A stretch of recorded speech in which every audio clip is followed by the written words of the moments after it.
आम लोक ये छड़ुन आम लोक ता जो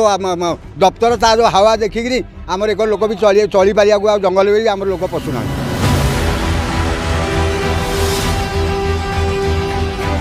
जंगल भितर महाबल बाघ रही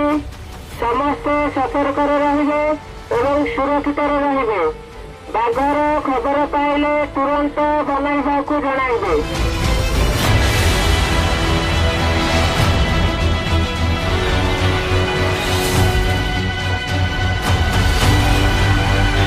आई सकाळे देखिलु बाघ आक्रमण में गोटे षंढ मृत्युवरण कर जंगल में पाख मौसा आसते देखी ग्रामवासी वृंद मान को डाकी और वन विभाग को डाकी वन विभाग आसिक ओनली पद माने खाली पाद चिन्ह देखुं कौन पदक्षेप देखा मिलूनी लगातार 3 ରୁ 4 दिन हो बाघ ये लोकाल एरिया रे पूरा आतंक सृष्टि करुच्ची जंगल में आमर प्राय लोक पर डे डेली बेसीस माने 20 ରୁ 25 जन आसुच्चंदी पत्र नापी दांत काठी नापी काठ नापी कारण जालनी संग्रह कले निजर बसती बासन करने यहाँ भी आमर खटुकुरा को रास्ताटा जाइए रास्तार प्रायतः लोक 40 ରୁ 50 जन डेली जा आसा कर बाघ आक्रमण हम षंढ प्रति होती मनीष प्रति भी हो पारे विपद घारी रही आम ग्रामवासी बंधु को आम वन विभाग को दाबी रही जो भी देखुंती निश्चय भाव में काबू करूँ कहीं जंगल भितर आसिक बाघ गाँ प्रति आक्रमण कला सका 6टा भितर मो जंगल आसिले छतु तोलिया मो जंगल भितर मु जो जगार जोटि से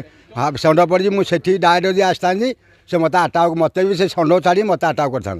कि मुझे भाग्यवस्था भगवान मत रक्षा जो मंडप में पशिगली मो मंडप काटी आसा भितर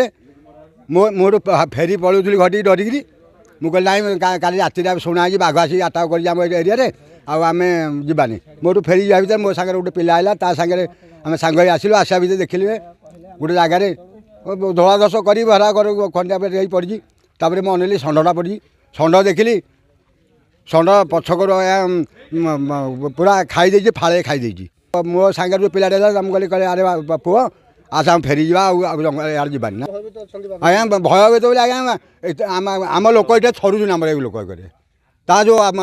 दफ्तर ता जो हावा देखिकी आम एक लोक भी चली पारिया जंगल भी आम लोक पशुना ता हांटुड़ा काली आम शुणु राति 12ଟା गोटे काने जी से गोटे हांटुड़ा मारी